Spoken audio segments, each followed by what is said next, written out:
Hello everyone, welcome back. इन दिनों मैं छत्तीसगढ़ एरिया में ट्रैवल कर रहा हूँ और मैं नॉर्थ एरिया में घूम रहा हूँ छत्तीसगढ़ के। और आज का मेरा सफ़र जो है वो है पत्थल गांव से रायगढ़ तक के लिए। और पत्थल गांव से रायगढ़ तक के लिए मेरे पास दिखाने के लिए इतना कुछ है और आप हैरान हो जाएंगे कि ऐसी ऐसी चीज़ें यहाँ पर घटना घट रही हैं। जबकि छत्तीसगढ़ इतनी प्यारी जगह है कि भाई अभी जैसे मैं खड़ा हूँ, ये पूरा करीब करीब 7-8 एकड़ का काजू का बगीचा है। काजू के हालांकि अभी फूल आने शुरू हुए हैं और बड़ा सही सा है। हालांकि ये ज़्यादा हाइटेड पेड़ नहीं होता, काफ़ी नीचे नीचे ग्रोथ करता है ये।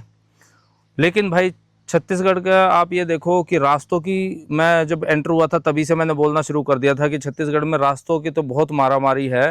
अभी ये मेरा 110 किलोमीटर का सफ़र जो है ये 4.5 घंटे में तय होने वाला है, क्योंकि रास्ते ही ऐसे हैं। अब आप देखो 1 घंटे में 25 किलोमीटर, जबकि 4 घंटे में अपने वहाँ दिल्ली से हरिद्वार पहुँच जाते हैं 250 किलोमीटर।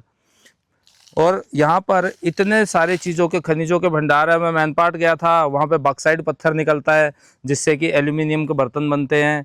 और भाई यहाँ पर कोयला भरमार है, कोयला इतना निकलता है। अभी एक भारतमाला रोड निकल रहा है, जैसे एक्सप्रेसवे है, जो कि इंडिया के चारों तरफ रिंग रोड की तरह बनेगा।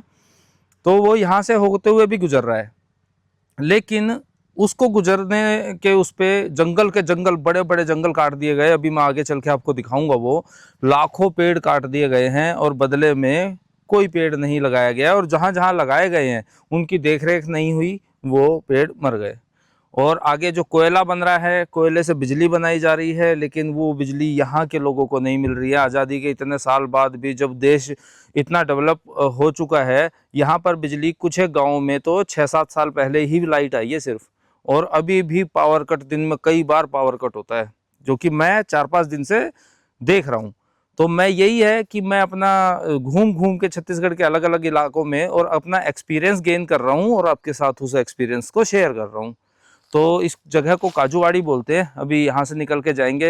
हालांकि एक रास्ता और है जो कि लैलूंगा से होके पत्थलगांव वो रायगढ़ जाता है, लेकिन मैं उस रास्ते से नहीं गया क्योंकि उधर तो पहाड़ वगैरह और वैसा रास्ता है। मेन चीज़ें जो भी कोयला खदान है, अभी आगे धर्मजयगढ़ आएगा।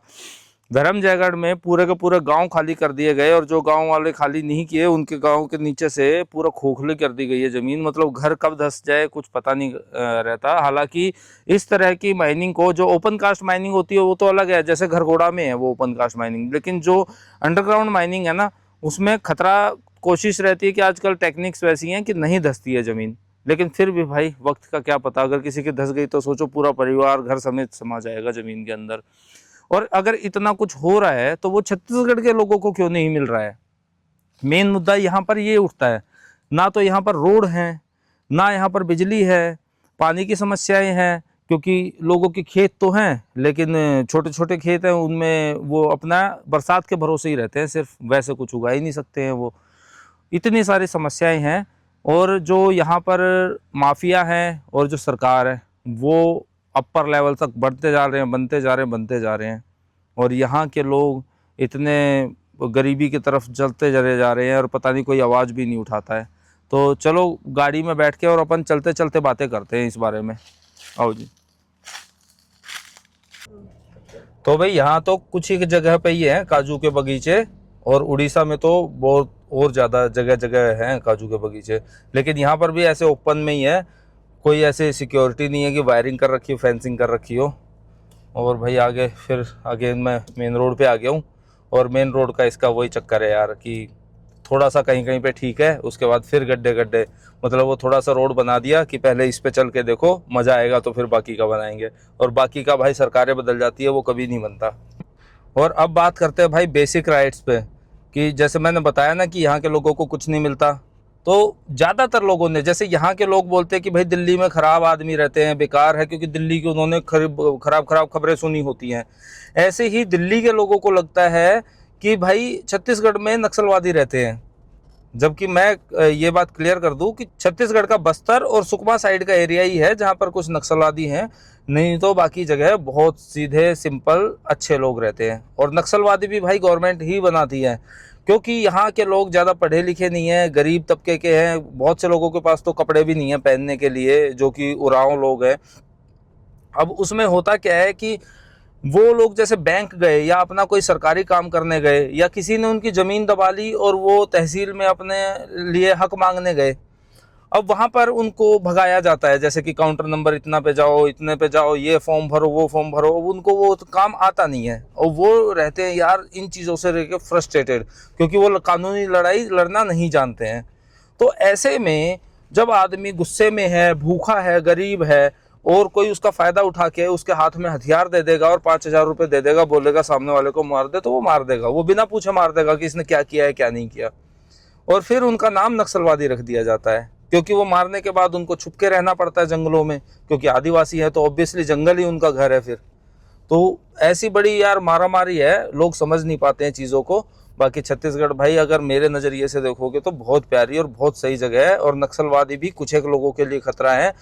मेरा एक फ्रेंड कुछ टाइम पहले गया था वहाँ पर, तो नक्सलाइड एरिया में उसको नक्सली दिख गए जंगल में, तो वो उनके पीछे गया और उसने बोला कि मैं आपके लिए कोई नुकसान नहीं पहुंचाऊंगा, आपसे बात करने आया हूँ। तो भाई साहब उन्होंने, वो बोलता है कि मेरा 1-1.5 घंटे तक मैं बैठा हूँ, उनके साथ खाना खाया है, उन्होंने इतने अच्छे से प्यार से मेरा स्वागत किया है। तो भाई बुरे लोग नहीं होते हैं, बुरे हालात होते हैं और लोग उनको उनका फ़ायदा उठा के उनको और ज़्यादा बुरा बना देते हैं। ये फिर से गड्ढे वाली रोड आ गई, ऐसी ही मारा मारी है भाई। लेकिन कोई बात नहीं, हम अपने रायगढ़ तक के सफ़र को एंजॉय करेंगे और आगे जो जो चीज़ें आपको मेरे साथ आती जाएंगी ना वो मैं दिखाऊंगा। हाल फिलहाल रोड को देखो यार, क्या हालत है, कोई कैसे गाड़ी चला सकता है इस रोड पे, समझ नहीं आती कहानी मेरी।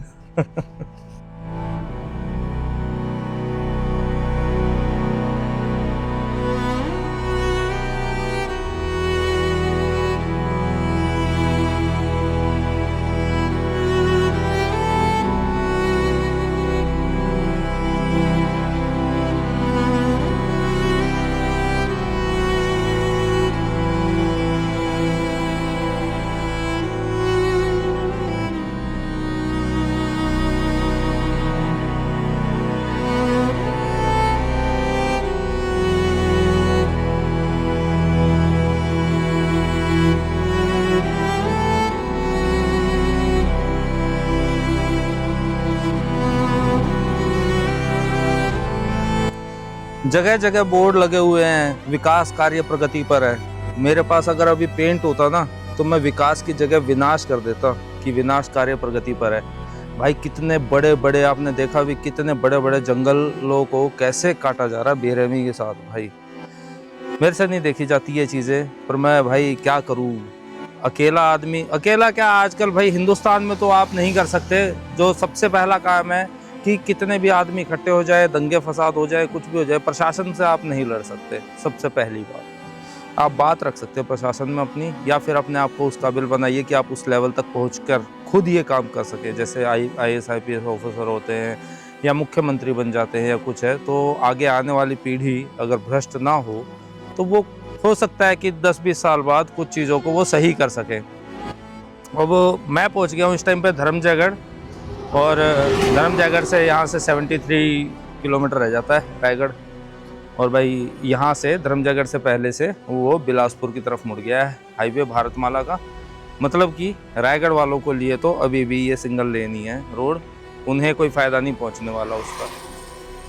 पर भाई यार डेवलपमेंट के नाम पे ये जो जंगल काटे जा रहे हैं और इतना बुरा हाल ये बनाया जा रहा है, हम विकास तो दे देंगे, डेवलपमेंट तो दे देंगे अपने आने वाले बच्चों के लिए, चलो कर रहे हैं कि ठीक है लोग फटाफट इधर से उधर पहुंच गए, लेकिन क्या आपने कभी सोचा है कि भाई क्या हम उन्हें सांस दे पाएंगे? पैसा दे देंगे, सुविधाएं दे देंगे, हम सोच रहे हैं कि भाई अपने बच्चों के लिए क्या कर जाएं, आने वाली पीढ़ियों के लिए, लेकिन हम उनकी सांसें छीन रहे हैं। एक तो पोल्यूशन वैसे ही बढ़ रहा है, पेड़ काट दोगे तो वो कहाँ पहुँचेगा, और जब भाई ऑक्सीजन ही नहीं होगी तो क्या हर बंदा सिलेंडर लेके घूमेगा ऑक्सीजन का, मास्क लगा के? सांस छीन रहे हो आप उनकी ज़िंदगी छीन रहे हो आप, ज़िंदगी दे नहीं रहे, ज़िंदगी छीन रहे हो। मुझे तो पर्सनल लेवल पे बड़ा दुख लगता है। आपकी क्या राय है, आप ज़रा बताना कमेंट सेक्शन में। बाकी अब मैं यहाँ धर्मजयगढ़ पहुँचा हूँ, यहाँ के भी कुछ गांव अभी खाली करा दिए गए हैं। मैं उस एरिया में नहीं जा रहा क्योंकि आगे मैं घरघोड़ा साइड जा रहा हूँ, जो कि गाँव ऑलरेडी खाली हो चुके हैं, क्योंकि वहाँ पर किसी को कोयला मिल गया और फिर गवर्नमेंट ने वो पूरी ज़मीन को, पूरी लैंड को ऑक्यूपाई करके और अब ओपन कास्ट माइनिंग चला रखी है वहाँ पर। तो करीब करीब यहाँ से 50 या 40 किलोमीटर अप्रोक्स वो पड़ेगा। वहाँ चलते हैं, उस जगह को देखते हैं अब।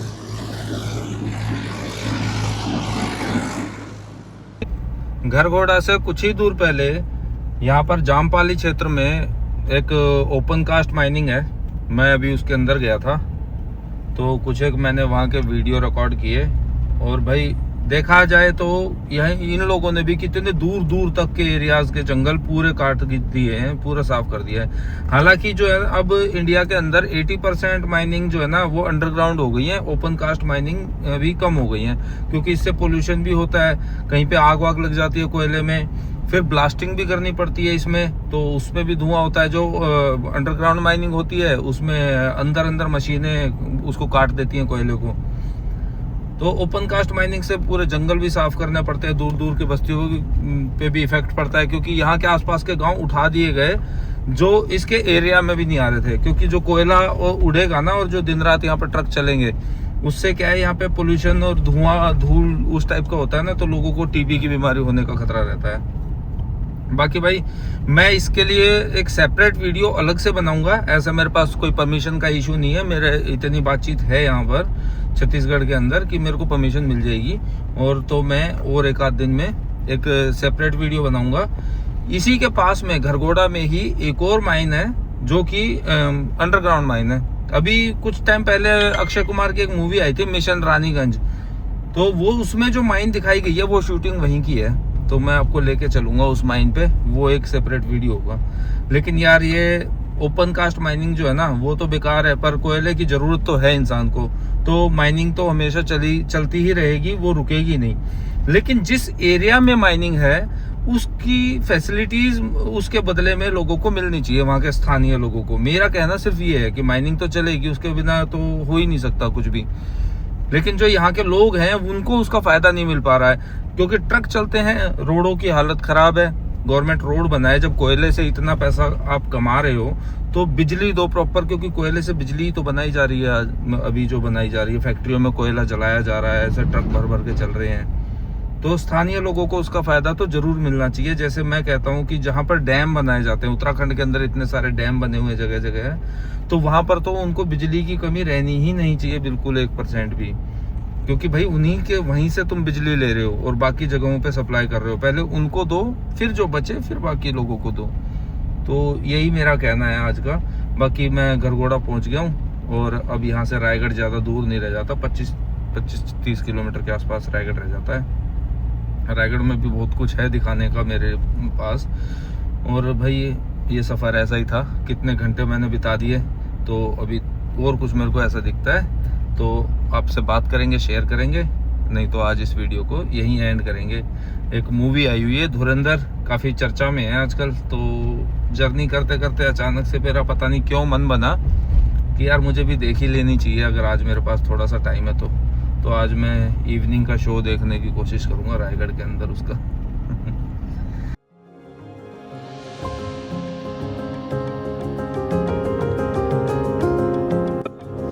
तो जी मैं पहुंचने वाला हूं रायगढ़, और रायगढ़ से कुछ एक दूर पहले ये यहाँ पर बहुत बड़ा केलो डैम है। केलो डैम इसलिए बोलते हैं क्योंकि ये केलो नदी के ऊपर बना है, और इस डैम को नवीन जिंदल ने बनाया था।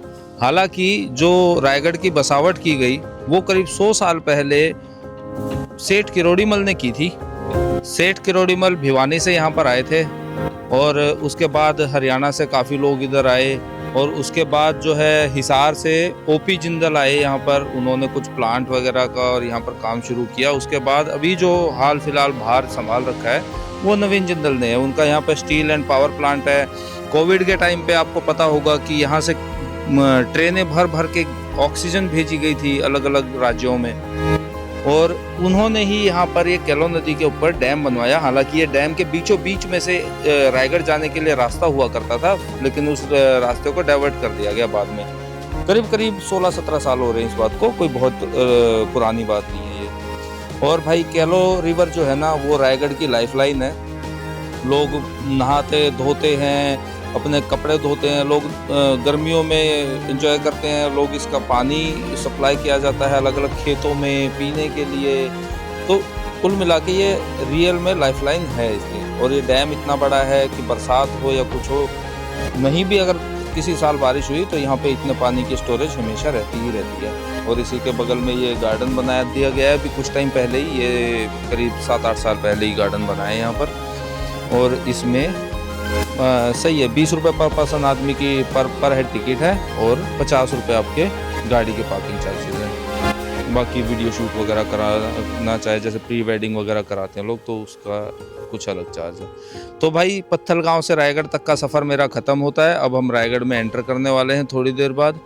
तो बाकी की जो वीडियो होगी और रायगढ़ का पार्ट, इसकी एक सेपरेट वीडियो आएगी। इससे नेक्स्ट वीडियो जो आप देखेंगे वो मेरी पूरी जर्नी रायगढ़ के अंदर अंदर होगी और रायगढ़ के आसपास की चीज़ों के बारे में आपको बताऊंगा। और रायगढ़ में एक अनोखी चीज़ है, एक बाबा जी का आश्रम है, हम वहाँ भी चलेंगे।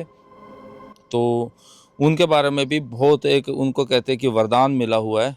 वो बड़ी ही दिलचस्प कहानी है। उनकी कहानी आप जब सुनेंगे तो आप खुद हैरान हो जाएंगे। तो आज के वीडियो को हम यहीं एंड करते हैं। उम्मीद करता हूँ वीडियो आपको अच्छा लगा होगा। बहुत जल्द मिलते हैं एक और नए वीडियो के साथ, बने रहिएगा हमारे साथ।